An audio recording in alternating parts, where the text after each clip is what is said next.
Da donga dong donga. I wanna do bad things to you. I'm sorry. Basically, this is the True Blood review. I'm going to start with, if you guys watched my reviews in the past, and if you've watched them, you know that I said there's something off about this fairy. I mean, first of all, what the fuck kind of name is Ben Flynn? Okay, that sounds like some made up shit, doesn't it?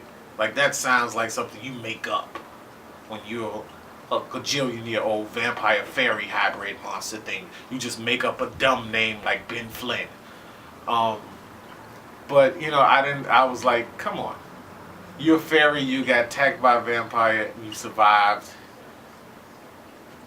I've only seen one fairy survive being attacked by a vampire, and her name is Sookie Stackhouse.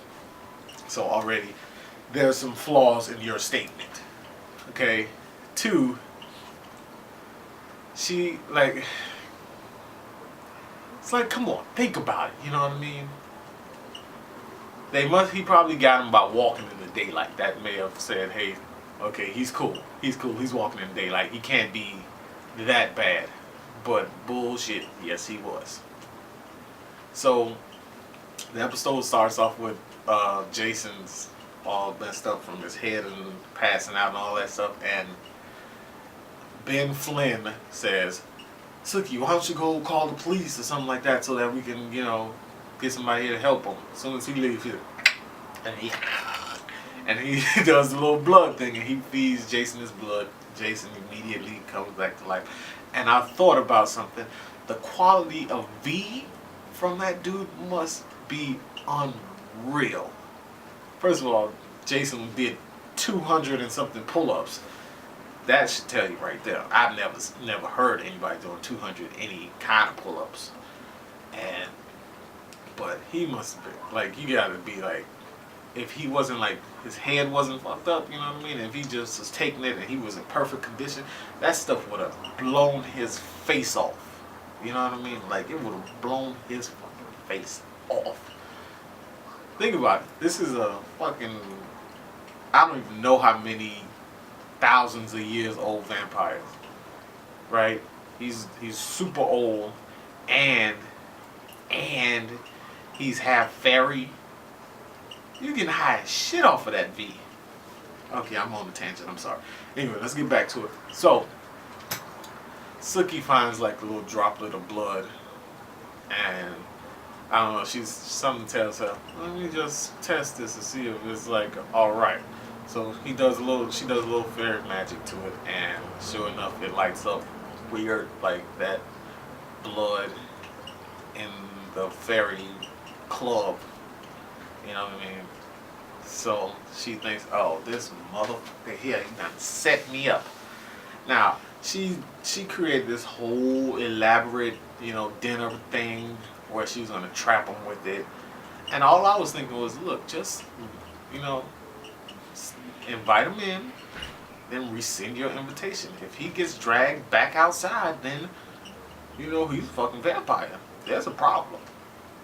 But then again, that might not have worked either, because, I mean, he walking in the fucking sunlight. So,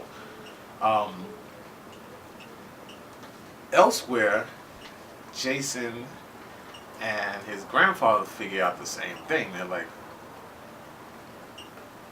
you know, I'm having weird sex dreams where I'm licking blood off this guy's neck. That's odd.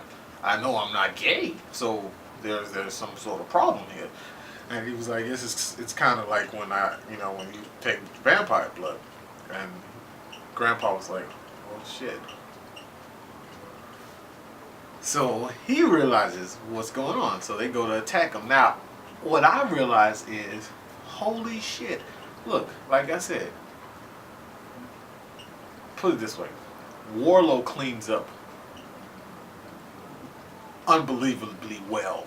Okay, we saw him in the first episode. He looked like fucking Rob Zombie. He was just covered in hair and dirt and like, you know, he shaved all that shit off and he's Ben Flynn? You know, you fucking break. Right? It was weird. So anyway, they go to try and attack him. Right? He gets in the shower. They're watching him. A little weird, a little gay, or whatever. They're watching him take the shower. and they say, okay, let's go in. We're gonna break it up. They go in and attack. He's not in the shower. He sets them up and attacks both of them. Right? Grandpa gets knocked out. It's like, you're not gonna see Grandpa anymore. So he glamours Jason, tells Jason, go get out. I got a date with your sister. I'm gonna try to fuck. He didn't say that. Well, basically, that's what it was coming to. So he let Jason leave. Now, this is the part that got me the most because I thought to myself, Warlow wants Sookie for her fairy blood, right? But that can't be it because one, he has fairy blood of his own because he's fucking half fairy, right? And two, he drained Grandpa Fairy, right? And spit the blood out. He just spit the blood out. Like you would think a full-blooded old fairy king would taste much better than Sookie Stackhouse, right? So I'm confused on that. I think like there's got to be something else going on. I mean, he killed all those other fairies, right?